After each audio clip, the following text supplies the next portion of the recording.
Rimuru has finally returned. After defeating Kleiman, Rimuru is officially recognized as a demon lord and becomes one of the 8-star demon lords. Right after the meeting ends, Leon and Valentine quickly depart. The remaining demon lords begin to enjoy the feast prepared by Guy. The tender meat and sauce are an excellent mix on the palate. Raphael, the elder brother, understands and starts analyzing the cooking methods. Seeing how Miriam eats, Rimuru realizes that there's no need to pay attention to formalities. Noticing Miriam's interest in drinking, Rimuru immediately intervenes, as minors are not allowed to drink alcohol. Having Raphael around is convenient. With delicious food, one can master cooking techniques. As the Demon Lord party concludes, Rimuru returns to Tempest. Upon seeing Rimuru, the people automatically part to the sides, showing respect, which confuses Rimuru. Diablo appears to welcome his master back safely. Soon after, Galen's sister brings out green tea pudding for everyone. Diablo immediately offers his portion to Veldora as a reward in exchange for information. Rimuru looks at the elder with a helpless expression, having previously wondered how Diablo knew of his return. It turns out the dragon disclosed the information for food, but as a true dragon, he shouldn't need to eat. Veldora disagrees with this. In the end, it's not about need, he eats because he wants to. Besides, Rimuru doesn't need to eat either. Diablo and Shin, once they have free time, start causing trouble. It's uncertain whether she can do her job as the Masters guard well. Shin is confident that she doesn't need Diablo. Instead, has Diablo completed his mission? Diablo isn't worried. With him around, everything will be perfect. Actually, he was dealing with some minor issues initially. Receiving a message from Veldora, he immediately returned. The elder brother finds himself betrayed and wants to escape, but Rimuru stops him. Don't go just yet, Veldora. Wait, listen to my explanation, and you'll understand. What explanation? Who allowed you to interfere with someone else's work? I will confiscate the pudding. Miss Helena temporarily stopped giving him sweets. That's unfair.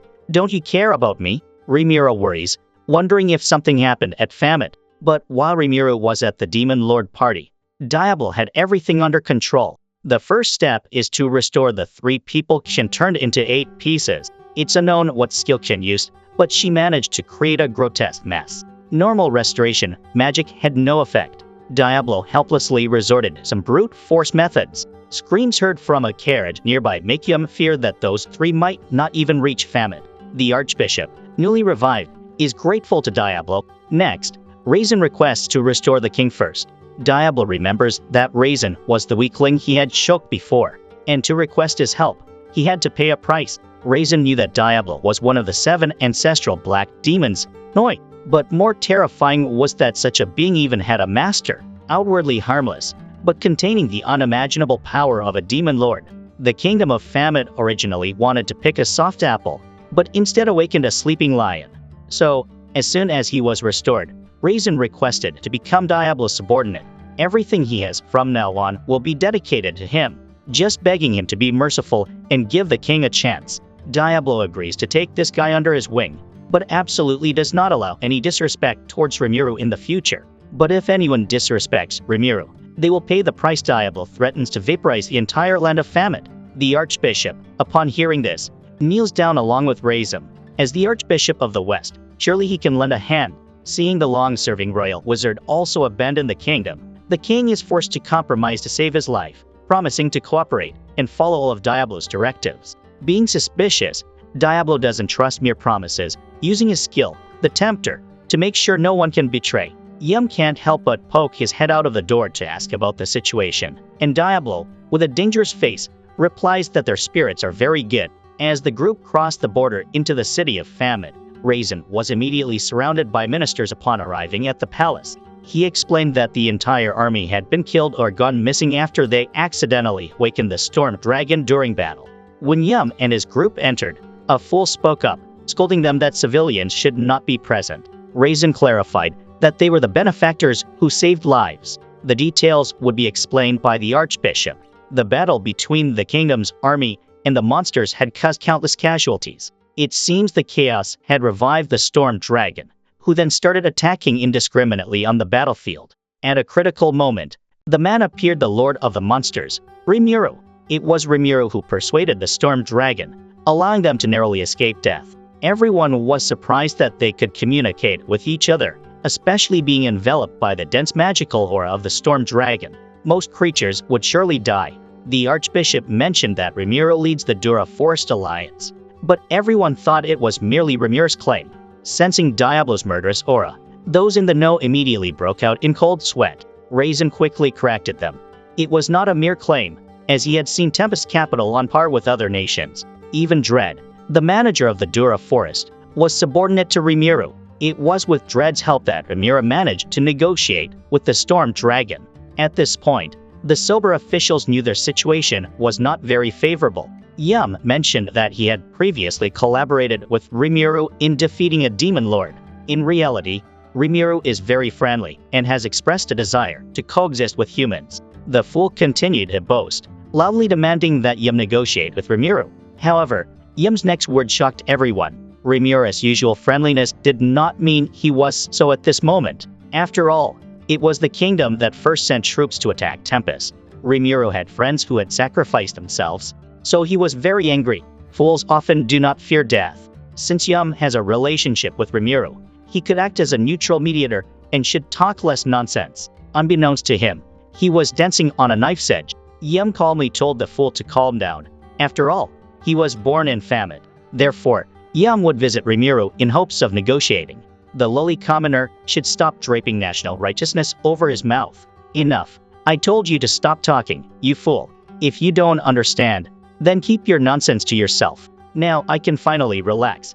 Diablo can relax, and everyone else surely can too. Raisin affirmed that what Yum said was true. The kingdom had lost the battle. Without Yum's words, he and the king would not have survived. To preserve the kingdom, they could only bow before the monsters. Diablo then released the king as per the agreement. After using Tempest's special restoration medicine, the king finally returned to human form. On behalf of Ramiro, Diablo conveyed a message. In a week, representatives from both countries would conduct peace negotiations, offering them three options. First, the king abdicates and pays war reparations. Second, surrender and become a vassal state. Third, continue the war. People still wanted to discuss further, but there was no time left.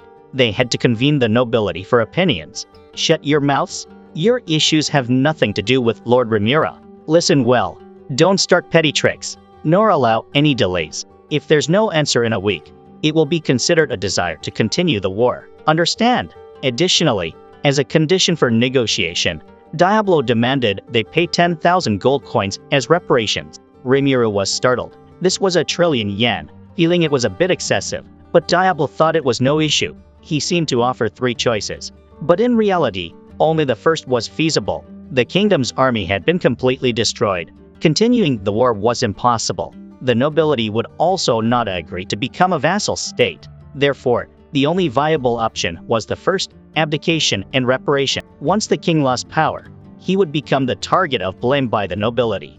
And without armed forces, the king's faction would surely lose to the nobility. For this reason, the king's faction could only seek to pull in Yum, and pulling in Yum meant pulling in Tempest. Therefore, they just needed to send troops to support Yum. Ramiro was worried that the next king might not understand the importance of forming an alliance to draw other countries into the war.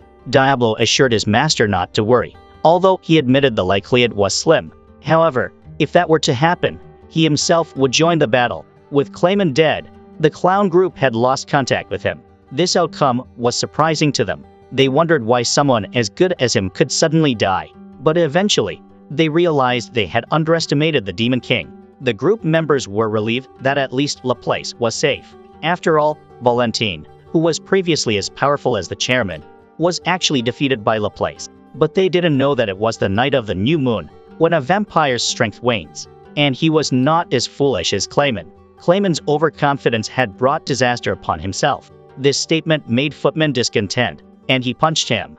However, his deliberate act of playing the villain was still detected by others. Being exposed made him feel very embarrassed. The most puzzling issue was with Clayman's death. The base and the vast amount of supplies he managed were also lost, simply because the base had fallen in just one night. The group found it hard to accept that Ramiro had only sent a few of his subordinates. They had to rethink their future strategy. To carry out their ambition of conquering the world, they must remain calm. but being bullied constantly was also very annoying.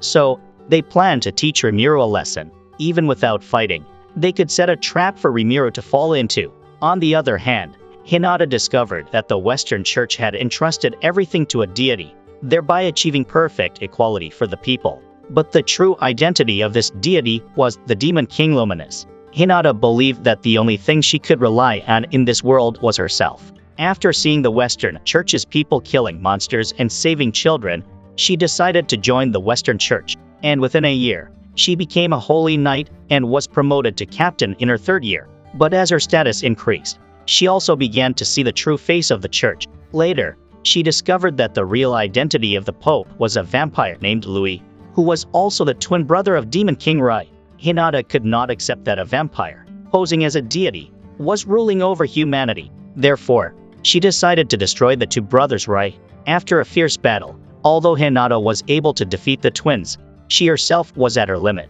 Luminous suddenly appeared and resurrected the two brothers, while also granting Hinata a new life, and asked her what justice was. If defeating evil was justice, then what right did a mere existence like her have to judge the actions of Luminous as evil? There is no justice in the world that can satisfy every free will. To think that one could do so was truly arrogance. Luminous gave Hinata a week, with the ability to defeat her twin charges. If Hinata could pass the 7 trials, she would be ready to fight Hinata with her real strength. Hinata successfully passed 7 trials and immediately challenged Luminous, but she was quickly defeated and chose to submit. Later, she learned that the vampires under Luminous would not consume living human flesh. Just a small amount of blood was sufficient to sustain their daily needs. High-level vampires didn't even need to draw blood for immortality. As the happier humans were, the tastier their blood became.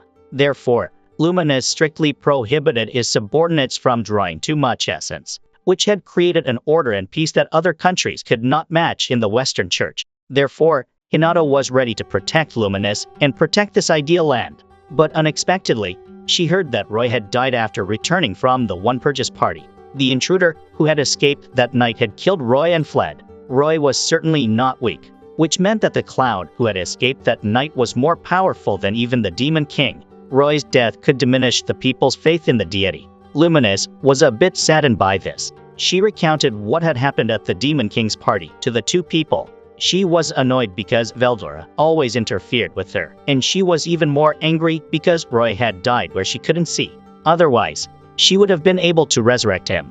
Hinata admitted that it was her fault that the clown had escaped, but she had acted only on Luminous's orders. Luminous thought it was his responsibility, but now was not the time for sorrow. The storm dragon had been resurrected and Rimuru had become the new king. They needed to rethink their strategy. Hinata was truly awesome. She planned to go and destroy that evil dragon immediately, but she didn't realize that even though she had grown stronger, defeating Veldra was impossible. Previously, the adversary had been sealed by a brave warrior, but the storm dragon represented a natural energy entity. If it were merely a wild storm, it could still be controlled with magic.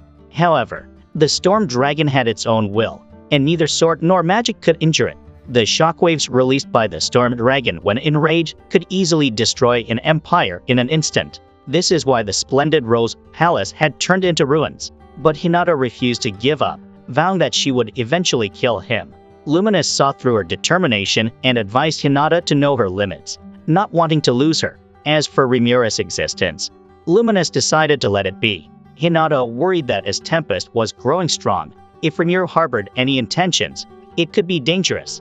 But confronting Demon King Rimuru and the Storm Dragon would only make things more difficult. Worrying now was useless. This would overturn their doctrine that monsters are humanity's common enemy, completely upended by the towns built by monsters. Louis suggested that Rimuru establish an alliance with them as a wicked Demon King. But Luminous completely rejected this because Rimuru wanted to build a nation where people could live happily. Thus, human support was essential. He even boasted at the Demon King's party. Anyone who dared to obstruct him, be they human, Demon King, or the Holy Church, would be considered an enemy. At the same time, the major nobles of the Kingdom of Famet would rather die than spend money. Will they fight rather than compensate 10,000 gold coins? And tried to have the Western Church deal with the Storm Dragon. If not, there's always Masayuki, known as the greatest hero in history. Either way, they wouldn't spend a penny. But the opponent is Veldra, the storm dragon. The glory of the kingdom is like grass before that tyrant. Therefore, the new king decided to spend money to avoid disaster and abdicate. The major nobles still wanted to continue their pretense and chatter. But unexpectedly, the kingdom of Bruman condemned Famine for sending troops to war, while expressing support for Tempest. Some started worrying that if the dwarf king did the same, it would strike a heavy blow to the kingdom's trade. Then the soldiers reported that Remiro had publicly declared himself a demon king. The foolish nobility thought their chance had come. The other demon kings would surely teach Remiro a lesson. If things went smoothly, they might even help annihilate the storm dragon. But bad news followed immediately. The information that Demon King Clayman was defeated by Demon King Remiro had also spread. Not only that, Carrion and Frey had voluntarily relinquished their Demon King titles and chosen to become subordinates of Demon King Milam. So, the current 8 Demon Kings were now known as the 3 Love Demon Kings. At this point, the foolish nobility finally chose to be silent. The king declared his abdication, and Enche Edward succeeded him. His younger brother found the outcome very embarrassing. Subsequently, the two countries successfully signed a ceasefire agreement. Famine also officially recognized Tempest as a nation. Remira suddenly realized that even without him, Tempest still operated normally. It was only because he had a competent group of subordinates.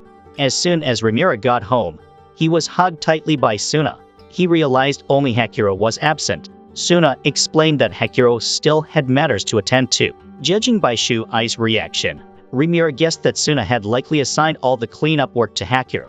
Remira worried whether Benamero, this great general, should really return. Benamero reassured him. After the war ended, he had handed command back to the 3 beast generals. Remiro felt helpless. Truly, siblings think alike. They should emulate him, as he always acts with great responsibility. But to his surprise, Raphael stated that this was the result of following his example. Predictably, this conclusion was surely incorrect.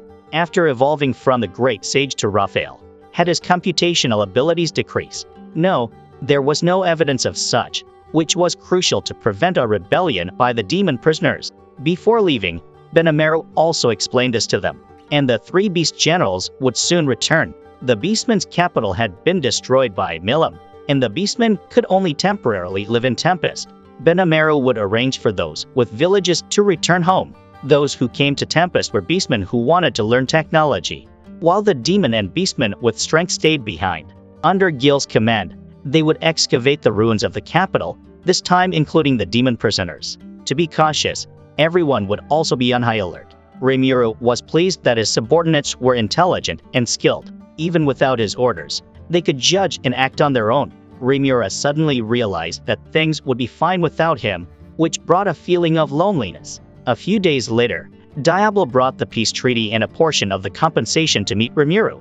Most of it was the personal assets of the former king. He knew he would be stripped of everything by other nobles once he lost power, so he took as much as he could. The remaining amount would be paid gradually by the kingdom in the form of promissory notes. To avoid this debt, other nobles would certainly act. Now, the former king had moved near Yum's stronghold. Even if the new king wanted to sacrifice the former king, Yum would intervene. The new king would be criticized for breaking promises, leading to civil war in the kingdom. To avoid involving the civilians, Remiro instructed Diablo to always be vigilant. There was one thing he absolutely should not get involved in. Furthermore, the Western Church planned to contact Raisin. The church seemed to want details about the war situation between the Kingdom of Famine and Tempest. If left unchecked, this could become a significant issue. To gauge the church's stance, Diablo suggested sending Raisin to explain first. After all, being one of the 3 survivors, it was not surprising he was sought after. Previously, the Western Church always monitored Veldra. If lied to, it would be easy to expose, so Remiro decided to put the information that could be provided into the Fail Orb, then have Raisin take it to the church to probe their reaction. At that moment, Gabieta reported that the refugees and prisoners had arrived. Ambis and Sophia had returned earlier. Fabio stayed behind to supervise the remaining prisoners. Remiro had prepared temporary housing to accommodate them. Gabiru, who returned with them, brought a message from Milam. Next time she visited, she would bring some servants. By then, she hoped Remira could teach the servants to make delicious dishes. As a close friend, Rimura definitely had to help her fulfill this wish. It turns out that the dragon folk who worship Milim lived very simply. So the food offered to Milim was also very basic, like Gabiro before his evolution, who thought eating raw fish was the ultimate pleasure. Thanks to evolution, they now had a refined taste. What was once bland was now delicious. Shin didn't understand. This small matter could have been solved by Milim with just a word. Unbeknownst to many, although Milim seemed fearless and unconcerned with the world, she was actually quite observant of human sentiments and the situation. Over a month had passed since the Demon Lord's banquet. Now, the city was brimming with life. The visitors had also become accustomed to life here. Gil appeared with a tired expression. He once again realized the greatness of Rimuru, as he had encountered many issues in assigning tasks to the prisoners. Some demons were unhappy with having to obey orders, while those motivated had not yet achieved good results. This reminded Rimuru of the memories from his time as an office worker. Rimuru was well aware that utilizing and educating talent was never easy. At times like this, having a drink is the best way to soothe sadness. Gil complains that not all subordinates are consistently reliable. Everyone progresses at a different rate, which can make it feel faster to just do things yourself. However, this approach doesn't allow those behind to grow. Gil worries that if this continues, he won't be able to share the burden with Rimuru. Rimuru empathizes with his subordinates, having dealt with disobedient employees, juniors who hide their mistakes, and seniors who just pass the blame. If he were to really start complaining, he wouldn't know when to stop. Miss Cheney, another drink, please. Make it a strong one. Even though I've been drinking with Gil all night, but thanks to the toxin immunity effect, he isn't drunk. Riegert reports that the dynasty has declared its intention to establish diplomatic relations with Tempest. This means they want to repair the roads as soon as possible. Therefore, Rimura summons the Kijin tribe for a meeting. The road repair would require passing through the Jura forest. Currently, no hostile monsters have been detected on the planned route. After the plan is explained, everyone happily agrees. Yet, there is still one issue. Although the Jura forest is now under Rimura's management, there are rumors of a secluded village in the border areas, valleys, and rocky mountains where the Tengu tribe lives. Based on the information gathered, Sui believes this force cannot be overlooked, as the Tengu are naturally a warrior race despite their gentle nature. Thus, even Demon Lord Frey avoids conflict with them. He suggests it would be best to notify them in advance. Rimura considers going there himself, but Benimaru volunteers instead. His presence might make them wary. Suna is jealous because lately Benimaru seems very close to Enbis. She wonders if he plans to use this opportunity to date the beauty. Shin is happy because without Benimaru, she will have more time to spend next to the chairman. Meanwhile, she thinks Benimaru must have been enchanted by a woman and wants to leave. Rimuru is speechless. Benimaru is his most reliable lieutenant. To avoid further misunderstandings by Shin, Rimuru has to postpone the small meeting to the next day. Rimura summons all officials, declaring he will bring the entire Jura forest under his territory. But to his surprise, everyone remains silent. After confirming that the whole forest Rimuru referred to includes the other side of the river, Benimaru explains that the river bank on the other side is not within the influence of Riyadh. Currently, the area recognizing Rimuru as leader is limited to the territory established by Riyadh.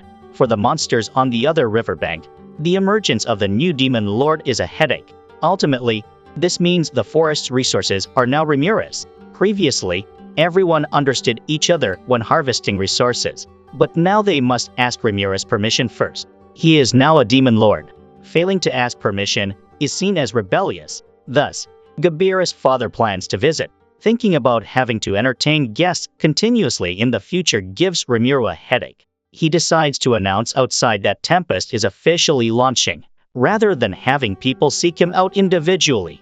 So, Rimura plans to organize a Grand Demon Lord Coronation Festival for everyone to enjoy together. Rimura didn't expect that, although he didn't want to become enemies with Hinata. In the end, they still ended up on opposing sides. During the meeting, Rimuru asks Shui if there's any movement of monsters around. Shui reports that he sent a clone to scout and only found a giant sword bear in the western forest, which he easily handled. Rimuru is startled. After all, this monster was quite strong. Even the seasoned Gobuta felt the danger. Don't mention the low-level adventurers. Shui scolds Gobuta for being too lazy and should train more.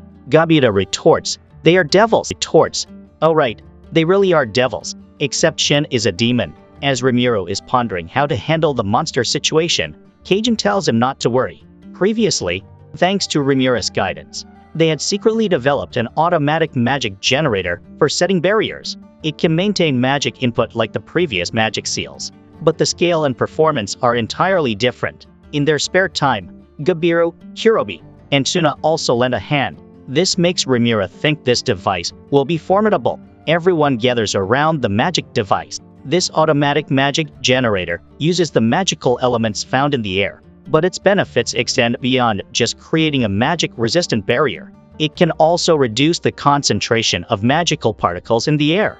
Fearing that the magic would dissipate once the fuel ran out, they designed it with the ability to replenish its fuel. At its core is a magic crystal that gathers magical elements from the air. Ramiro wonders why they use the less efficient magic crystal instead of magic stones. Cajun explains that although 90% of the magic power is wasted by the magic crystal, thanks to the magic seal created by Ramiro, the waste is minimized.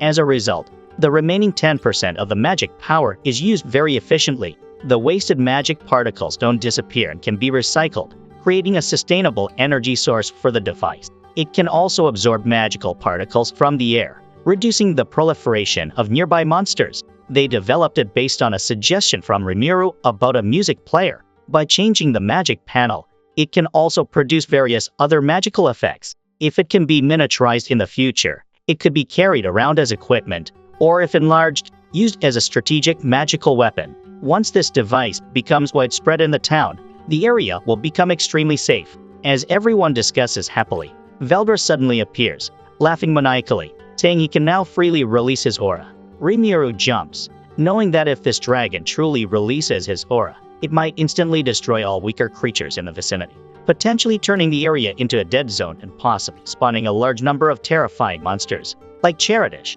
It's truly a disaster-level event. Ramiro decides to think more about this, hoping that Voltaka can hold off for a while longer. As for why Ramiro has no need to release his magical energy, it's because he has stored it all in his stomach. Returning to the meeting continues. Ramiro hands Gil design blueprint. It's a blueprint for a city where Milam and others will live. Ramiro worries it might put too much pressure on Gil, so he looks over to Cajun next to him. Cajun understands immediately and agrees to help. He hopes this will solve Gil's minor troubles. If there are difficulties, Gil can turn to him anytime. Gil worries he might mess up this big project, but Ramiro isn't concerned. Even if it fails, it will be a learning experience at worst. They lose the money for one city. Later, they can earn it back, just like I did before. What did you do before? After the meeting, come to my office to discuss in detail. Turns out, it was a trap. Shin volunteers to take on a task. Ramiro casually says her current task is also very important. Is it cooking? No, there are many tasks, but definitely not cooking. Next, he wants to know Diablo's tactics because Yum is having trouble negotiating with the nobles and dukes. So, he has been arranged to learn noble etiquette with the former king.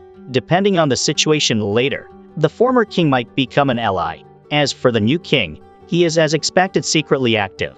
To resolve this issue as soon as possible, Diablo also urges the new king to accelerate the establishment of the army. He has delegated the organization of his forces to Benamero to manage. Whether it's public forces or secret, all are ready. Another issue is that Rahim has not yet returned, although he sent someone to take Rahim to the capital in Grecia. The city's magical barrier prevented his man from entering. They could only watch Rahim enter the capital, and between Ingresia and Riberia is a special magic gate known as the Teleportation Gate. Diablo has requested to move through that route. If Rahim returns, he will be notified immediately, but Rahim has yet to appear, and due to Diablo's unique skill as the Tempter, it will steal the soul of the influenced target upon their death. Therefore, it's initially confirmed that he is still alive. Ultimately, Hinata is still there. Ramiro can't do much about it. He has sent a message to Hinata, suggesting that past issues can be overlooked. If they're willing to coexist rather than be hostile, it would be better, unless the Western Church does something. Otherwise, Diablo's campaign will not fail. Although Benamero is eager to settle scores with Hinata, it turns out that during the time Ramiro was attacked, they were also under attack. These two incidents may be related, and the words Clayman spoke at that time also suggest there's someone else pulling the strings behind the scenes. Therefore, It's better to consider the actions of this manipulator too. If this puppet master intervenes again, Hinata might take action. But Rimuru always feels like he's missing something. Are Hinata's actions truly of her own will? Or is she being manipulated by someone to target him? Although Rimuru doesn't believe Hinata would be so easily manipulated by others to act, perhaps only the deity Luminous could command such obedience from the Holy Knight Captain. Hinata is known for not listening to the Pope. While she might be manipulated by someone, Rimuru doesn't think the mastermind could order Hinata around, who could incite the kingdom of Falmouth, even manipulate Demon Lord Clayman to destroy Tempest. But this doesn't mean the mastermind could control Hinata at will. So, the Western Church will likely not make a move this time. After all, Rimuru has made it clear he does not want hostility. Hinata should not be foolish enough to unilaterally stir up war. At that time, Hinata said that Rimuru was an obstacle, perhaps just because their creed doesn't allow them to coexist with monsters. The great sage analyzed that although a series of events are related, they are likely not caused by one person. The involved parties seem to have a common goal, but in reality, they harbor contradictions. In other words, there are likely multiple puppet masters. This could explain everything. Clayman saw Tempest as a thorn in his side, and also intended to exploit them. So, he would be happy to see Rimuru and Hinata kill each other. Falmouth sees Rimuru as a problem. They also hope Hinata could kill him. Hinata, based on her doctrinal stance, cannot forgive a monster like him. Because all three sides have similar positions, the situation escalated. As a result, he escaped. The kingdom failed, and Clayman died. The Lord Clayman referred to is likely busy reorganizing his forces. The great sage speculates that the opponent will not make a move again so soon. If the mastermind had more power than Clayman, he should have intervened at an earlier stage. But one thing cannot be ignored. There are likely multiple puppet masters. If it involves the interests of many, the development of the situation will not be decided by Hinata alone. Because there are many puppet masters, their moves are not unified due to conflicting interests. Diablo volunteers to personally investigate this. He heard that the informants for the former king are a group of merchants. Looking back, there are many suspicious points. Rimuru suspects that these merchants, profiting from war, secretly pushed for the war for their benefits. With a direction, Rimuru immediately starts making arrangements. Suna is responsible for investigating the transaction records of the merchants in Clayman's ledgers. Diablo investigates the information of all the merchants who have business relations with Falmouth. Benamaru needs to carefully select the reinforcement troop lineup to ensure they can respond to any situation. Cheyenne, along with Ranga, serves as my bodyguard. Voltaku then to report back less and not to bother others. Rimuru directly challenges Hinata in the middle of the meeting, and the incident of Rimuru instantly annihilating 20,000 troops, shocking everyone present at the meeting. During the meeting, Seize criticizes Hinata for being late and not preventing Veldor's resurrection, causing internal strife. Hinata doesn't care much about the inexperienced Seize. She tells the youngster if he wants to take her place, he should cut back and show off less. Hearing this, the young man just keeps his mouth shut. According to reports, many merchants have been entering the country of monsters, and the country of monsters is developing faster than they anticipated. The roads are planned very scientifically, and the safety level is also very high. Although the concentration of magical elements is quite high, it does not affect the body, and there are no magical beasts around. Based on this, they believe that Demon Lord Rimuru's intention to live peacefully with humans is genuine. The current priority remains information about Veldora. But since the entrance to the sealing chamber has become a restricted area, she cannot confirm its existence. Later, Hinata listens to the reports from the other saints. Seize suggests that the kingdom of Falmouth, which he was investigating, seems to have encountered some problems. He speculates that the change in the kingdom's leadership could likely have Rimuru's involvement behind it. Hinata thinks so too. She regrets that if she had listened more to him at that time, perhaps she could have understood more. Then, Hinata brings up the Tempest Dragon. The resurrection of the Tempest Dragon was beyond everyone's expectations. However, there has been no news of the dragon harming people, except for the 20,000 soldiers of the Falmouth Kingdom. Therefore, Hinata specifically calls Archbishop Rahim, who survived the battle, hoping to learn from him what happened then. Hinata shares her stance with the other saints. Since Rimuru has no immediate plans to attack humans, the Western Church has no reason to trouble him. This is also the will of the deity Luminous. But everyone disagrees with this decision. After all, he is a demon lord, and leaving him unchecked will surely lead to problems. At this moment, Rahim slowly approaches. The 7 luminaries also make their appearance. They too are curious about the events of that day. Hinata looks at these people with great displeasure. She has already completed the 7 luminaries' trials, and her strength has long surpassed these old men. Now they are merely a group of dying old men. Rahim begins to recount the events of that day. Rimuru, after using a magical barrier, used magic to annihilate everyone present. But only Hinata knows this was not magic, but rather, he used physical knowledge from his previous life. Then something more terrifying happened. Rimuru immediately annihilated 20,000 soldiers there. Having collected so many souls, Rimuru will surely evolve into a great demon lord of legend. Everyone was terrified and acknowledged him as a true demon lord. At this point, Rahim presents Hinata with a glass orb that Rimuru had given him earlier, saying these were the words Rimuru wanted to convey to her. I will play with you, one-on-one, just you and me. What will you do, Lady Hinata? This statement completely enraged the 10 saints. They all expressed a desire to duel with Rimuru, but Hinata hesitates, because Rimuru is also a transmigrator like her. This shows he doesn't really want to confront humans. As she hesitates, the 7 luminaries directly encourage Hinata to take up the holy sword of the Dragon Slayer and go punish Rimuru. Hinata knows in her heart, these people just want to set her up against the Tempest Dragon. She also wants to talk to Rimuru, so she gladly accepts the holy sword. Lord Rimuru, Hinata Sakaguchi is moving this way. Just her alone, really? Yes. Leaving the kingdom of Ingrasha. Just Hinata alone. Why? There are 4 holy knights. As if chasing after Hinata. Just set out. Does Hinata intend to fight us? I don't know, but she is carrying a great sword. It doesn't feel like she's coming to negotiate with us, does it? It seems real. Didn't she listen to the message I sent her? Thank you for your report, Soka. Please, continue monitoring. Yes. At the same time, Diablo also comes to deliver important news. Rahim has died, and rumors have begun in the vicinity of the kingdom of Falmouth. The archbishop was murdered due to the machinations of Akma, and the knightly orders of various countries have started to mobilize, perhaps to join the forces of the new King Edward. The scene then cuts to Rimuru and his forces having a meeting regarding Hinata's advance towards them, and Rimuru finds out that Hinata and the others have managed to escape the surveillance of Soka's team. Soy informs him that the temple knights from neighboring nations are making their way to Falmouth, and their numbers appear to be around 30,000. Their mission is to take down the demon who killed Rahim, and according to them the demon who is backing up Yom is the one who killed Rahim. He mentions that because of this they can't expect the other nations or the nobles of Falmouth to help them out, and Diablo states that this is his failure, as he is the one who sent Rahim as their envoy. Cheyenne tells Diablo that he is right, and she mentions that as a senior she should take command of things now. Rimuru asks her what she is going to do, and she mentions that she would lead an army to go kill the royalty and the nobility. Rimuru rejects her idea, and he tells Diablo that everyone makes mistakes, so it's not a big deal that he has been found out.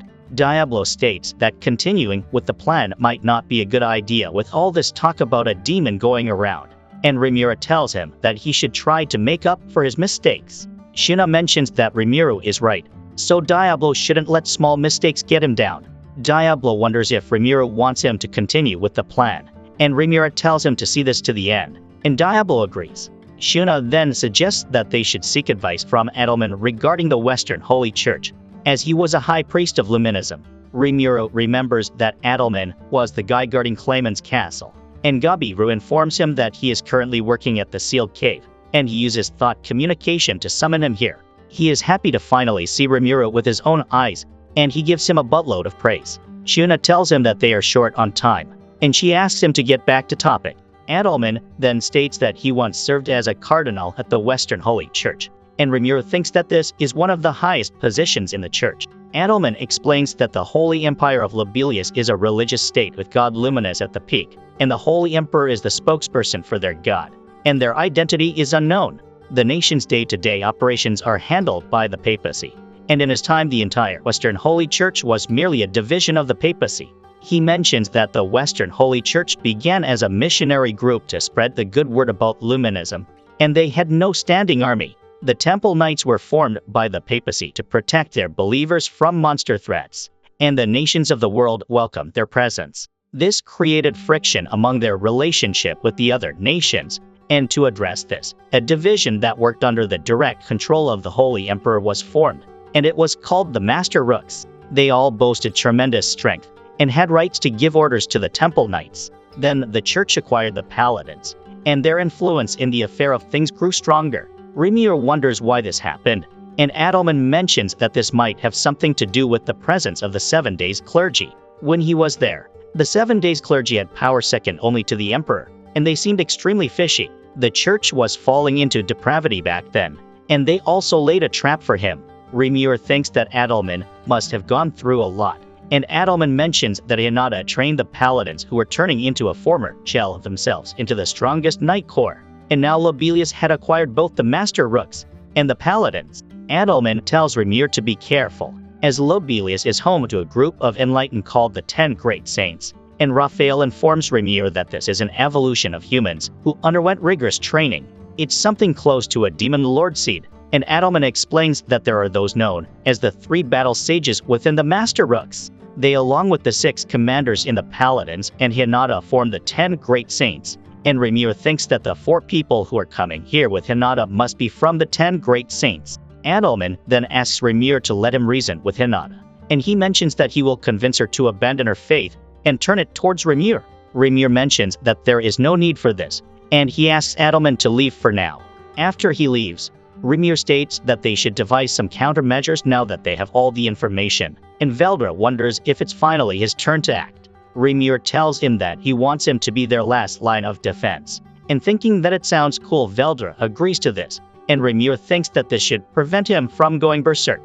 Benimaru then announces his assignments for Yam's reinforcements, and he states that first there will be 100 fighters from Gabiru's team.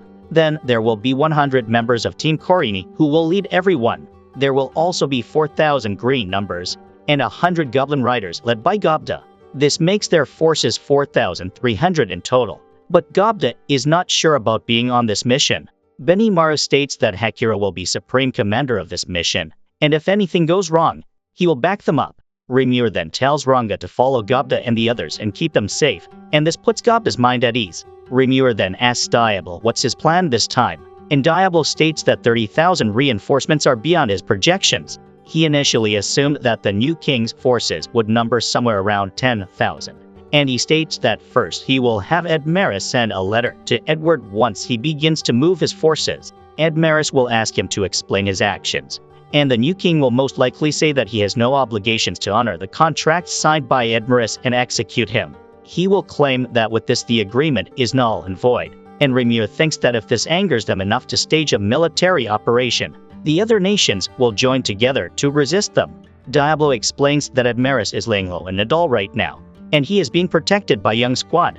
Young has a force of 5,000 over there, and the original plan was for them to teleport their 4,300 forces there in one go. But this won't mean much against 30,000 troops. Rimir thinks that in the worst case, they can always give up on this, and he can avoid the war by forgiving the remaining dead. But Shine states that Rimir shouldn't do that as they will think of him as a pushover. Diablo mentions that abandoning the plan is unthinkable, and he states that he will handle this. Rimir states that he doesn't want any innocent people to die, and Diablo mentions that this won't be a problem. Rimir asks him what he intends to do, and Diablo states that he is going to find the culprit who tried to pin the crime on him, and he might find someone involved with them among those 30,000 troops. He states that he will gently interrogate them, and Benimaru mentions that they will have nothing to worry about if Diablo engages them personally. He then asks Hikuro if he can suppress the new king's soldiers without killing them, and Hikuro states that this won't be a problem. He mentions that it will be easier to stage a surprise attack, and Benimaru then plans the rest of the details of the attack, and Rimir kind of feels left out. He wishes luck to everyone, and he mentions that now they have to discuss who is going to face Hinata and her group.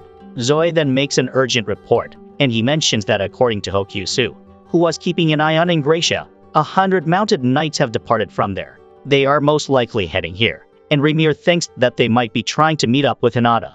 Zoe informs Rimir that it will take Hinata 2 weeks to get here, and the knights behind her are likely going to take the same amount of time. Rimir thinks that he can handle Hinata himself, but he wonders what he should do about the other 4. Valdora then suggests that he should blast them all with his dragon's breath, and say that this was an accident, but Rimir reminds him that he is their last line of defense. He thinks that Hinata might be coming here to talk, and Raphael tells him that Rimiro is probably right about this. Rimiro thinks that they might be able to talk things out if this is the case, and he remembers that Shiju was worried about Hinata. He thinks that he doesn't want to kill people without hearing them out, and he tells everyone that they are going to avoid killing the paladins as well. Cheyenne understands that Rimiro wants them to hold back the other paladins while he defeats Hinata, and she suggests that Rimiro should leave this matter to her Team Reborn, as they have exactly 100 members. But Rimiro states that Team Reborn's strength is only C rank, and they won't be up to this challenge.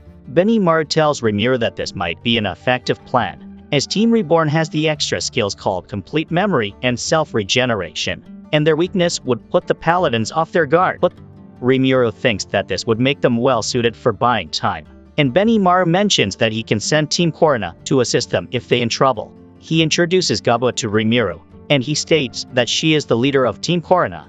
Gabua asks Rimiro to let her handle this, and Rimiro leaves this matter to Gabua and Cheyenne. He thinks that now they just have to deal with the 4 people who are following Hinata, and he wonders who among the remaining forces can handle fighting a saint. He thinks that the only ones left Benimaru, Cheyenne, and Soy, and the 3 of them are ready to join the battle. Raphael suggests that there might be some enlightened level fighter among the paladins, and it would be wise to devote some forces to handle them. Rimiro then asks Soy if there are any strong fighters among the paladins separate from Hinata, and Soy states that all of the paladins are at least a ranked, but none of them particularly stand out. Rimiro thinks that stronger people are better at hiding their presence, and he tells Cheyenne to monitor the paladins as well. Benimaru states that him and Soy can each handle 2 of Hinata's companions, and Shuna, Rigard, and Rigard mentioned that they would also like to help with this, but Rimiro states that this might be a little too dangerous for them. Albiz and Sophia then enter the room, and they ask Rimiro to let them join the fighting as well. They mention that they can use this chance to repay him, and Lord Carrion would yell at them if they didn't step up right now.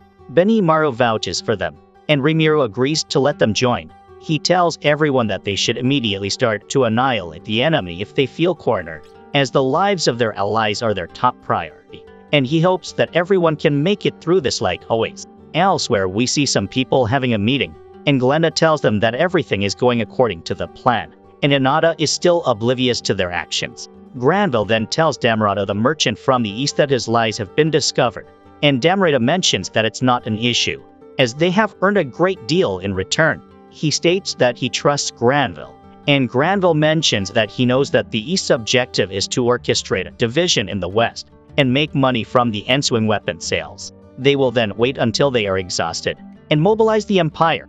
Damrata mentions that he expected Granville to see right through him, and Granville states that they should get back to main topic for now, and he mentions that they both want Hinata to be eliminated.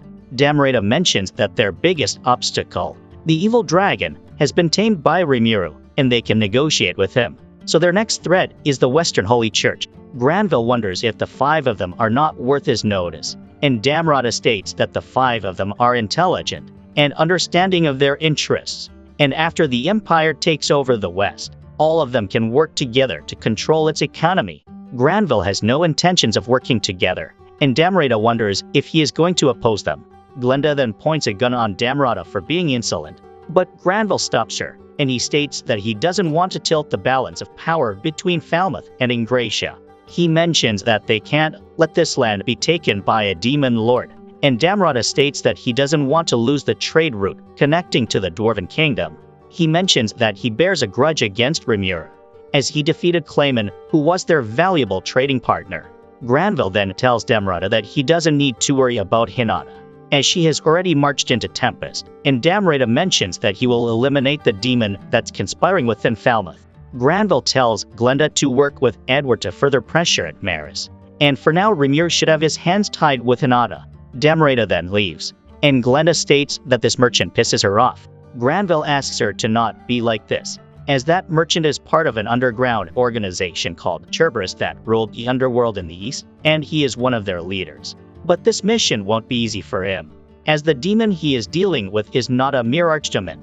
Glenda states that she would step up if it comes to that, and Granville mentions that dealing with him won't be a problem for her. He states that he would like to get the other battle sages involved as well, as they need to weaken Ramiro's underlings and ensure the victory of the allied forces. He tells Glenda to use Cerberus to seal the demon's movements, and Glenda understands. Granville states that he has already told Blood Shadow to stir Ser and Gregorian to action, and Glenda mentions that she will do this for the sake of the Rossos and her freedom. She then leaves, and Granville asks Maria Bell if this is all right with her. She tells her grandfather that it is, and she states that Ramiro will be busy dealing with Hinata, and during this time the Western nations will intervene and put an end to the civil war in Falmouth. Edward will then be indebted to Granville, and Granville states that this is right, and he mentions that he won't allow anyone to mess with the sandbox that they rule over. Thanks for watching parts 1 to 6. The rest of the parts will be on my channel. Please like and share the video if you enjoyed it, and make sure to hit the subscribe button and turn on the notification bell to keep getting new anime recap updates.